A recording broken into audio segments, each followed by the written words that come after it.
The bearing is assembled between the balancer shaft and the eccentric counterweight. It allows the pad to rotate while sanding. Eventually, the bearing will wear out and fail. When this happens, the pad won't spin or will be very stiff, and the sander will become difficult to control. Replacing the bearing is a repair that you can do yourself, and I'm going to show you how. I'll begin by removing the pad from the sander. You'll need a thin wrench to do this. The sander came with one. Insert the wrench between the pad and the shroud until it makes contact with the nut, and then you can unscrew the pad.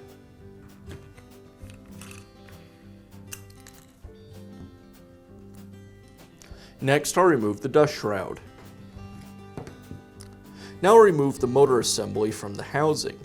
It's held in place with a cast ring. You'll notice that there's notches in the ring.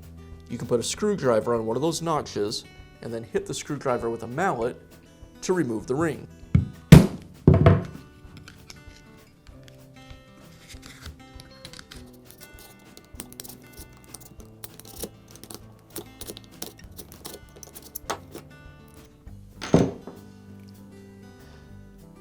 The balancer shaft and bearing are held in place with a retaining ring, and I'll use a small pick to remove it.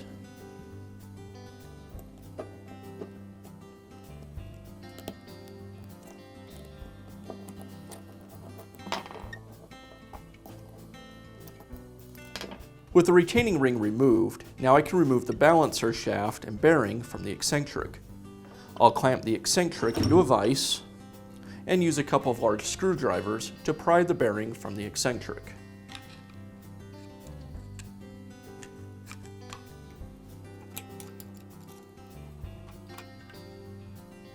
Now I'll use an arbor press to press the balancer shaft from the bearing.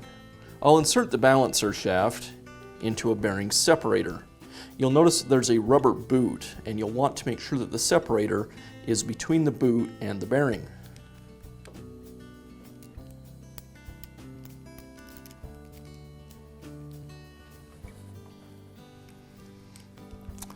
I'll place this into the arbor press, and I'll use a socket that has a diameter that's just slightly smaller than the balancer shaft. And now I can go ahead and press it out.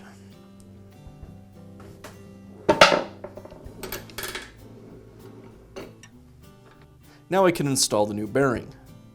I'll place the rubber boot back onto the shaft. The side with the flexible flange should be down.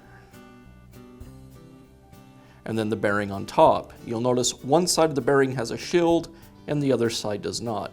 The shield should go against the boot.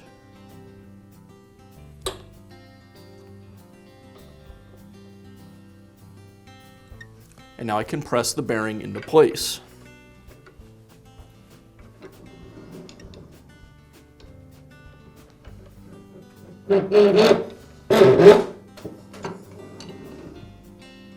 Now I can install the balancer shaft and bearing assembly back into the eccentric.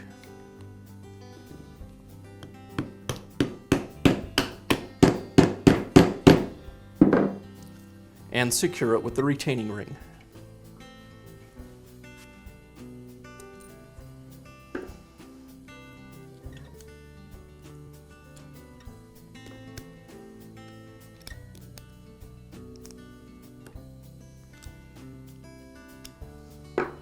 Now I can install the motor assembly back into the housing. Make sure that the bearing is still in place on the cover before you do. As I install the motor into the housing, you'll notice at the bottom of the housing there's a small groove. That groove is for this pin on the motor. You also notice there's a little indicator mark. If I line up the pin with the indicator mark, it'll slide right into the groove at the bottom. I'll place the locking collar over the counterweight, align the pin with the indicator, and slide it into the housing. Now I'll just screw the locking collar back in place.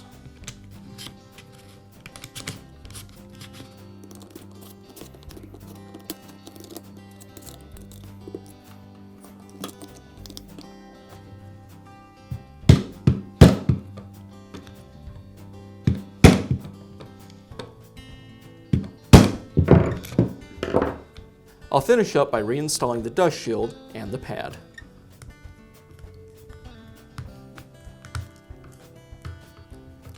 As you install the pad, make sure you get the fiber discs between the pad and the balancer shaft. The discs are there so that the pad doesn't get stuck to the balancer shaft.